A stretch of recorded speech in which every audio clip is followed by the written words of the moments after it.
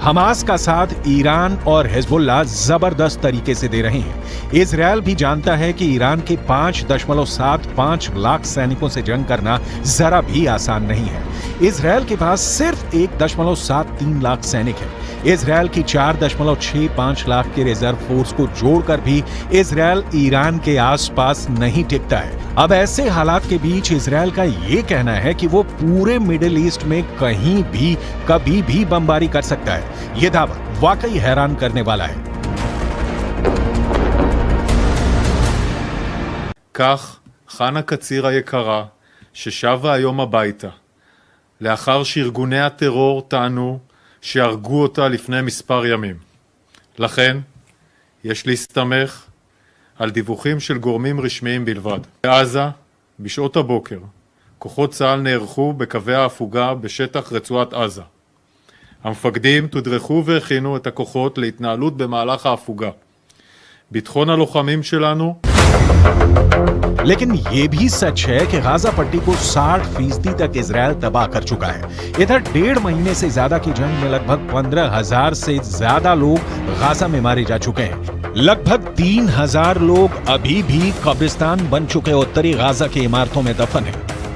लगभग 50 दिन की जंग में इजरायली वायुसेना ने 35,000 से ज्यादा बम उत्तरी गाजा, दक्षिणी गाजा और वेस्ट बैंक पर बरसाए हैं। 70 से ज्यादा हमास के कमांडर मारे जा चुके हैं। इजरायली फोर्स ने हमास के इस्लामिक जिहाद परिषद के मुख्यालय, कमांड सेंटर, सैन्य परिसर, दर्जनों launcher pad, anti tank post और वॉच टावर को मलबे में बदल दिया। इस दौरान फिलिस्तीनी इस्लामिक जिहाद आतंकवादी संगठन के सैन्य मुख्यालय को भी नष्ट कर दिया गया। इसके अलावा आईडीएफ ने हमास के कई बुनियादी ढांचे को भी बर्बाद कर दिया।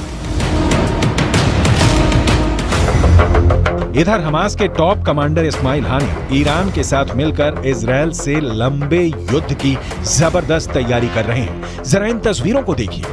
हमास के नेता और टॉप कमांडर इस्माइल हानिया ईरान के विदेश मंत्री हुसैन अमीर अब्दुल्लाहियान के बीच एक जबरदस्त मीटिंग हो चुकी है। दावा किया जा रहा है कि कतर की राजधानी दोहा में हुई इस मीटिंग में ईरान ने हमास की लीडरशिप को साफ कर दिया है कि ईरान इजरायल के खिलाफ जंग में उतर चुका है। अब ईरान की बेतहाशा सैन्य ताकत हमास की ताकत बन गई है। यानी गाजा में इजरायल को सिर्फ हमास से नहीं बल्कि ईरान की सेना, लेबनान के हिजबुल्लाह लड़ाकों और हमास के सुरंग जिहादियों से जंग करनी पड़ेगी। אני כבר רואה את האזרחים של עזה הולכים עם דגלים לבנים לאורך החוף ונעים דרומה. וחיזבאללה גוררת לבנון למלחמה שעלולה לקרות. והוא עושה טעויות. אם הוא יעשה טעויות מהסוג הזה כאן, गाजा में एक एक बम का बदला लेगा ईरान। लेकिन वहीं दूसरी तरफ इजरायली सेना के हौसले 7वें आसमान पर पहुंच गए हैं। जरा देखिए कैसे इजरायल की एयरफोर्स के चीफ मेजर जनरल टोमेर बार ने एक टीवी चैनल पर ऐलान किया कि जरूरत पड़ने पर पूरे मिडिल ईस्ट में कहीं भी बम गिराए जा सकते हैं। इजरायली वायुसेना प्रमुख की ओर से आए इस बयान को खास तौर से ईरान और हिजबुल्लाह के लिए चेतावनी की तरह देखा जा रहा है। इजरायल की वायुसेना चीफ ने कहा है कि हम हमास पर चौतरफा हमले कर रहे हैं, उसको जमीन पर और जमीन के नीचे मार रहे हैं। हमारे जवानों ने हजारों आतंकवादियों और उनके ठिकानों पर हमला किया है। हमने हमास को खत्म करने की कसम खाई है और हम उनको चुन चुन कर खत्म करेंगे। हमास के किसी भी ठिकाने और मददगार को नहीं छोड़ा जाएगा। इजरायल की वायुसेना पूरे मध्य पूर्व में जहां भी जरूरत होगी वहां कार्रवाई के लिए पूरी तरह से तैयार है।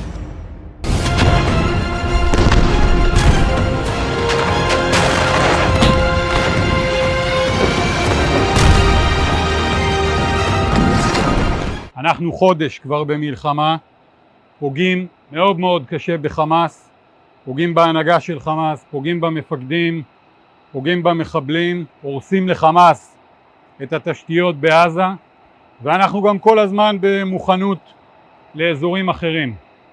הבסיס הזה יודע להגיע.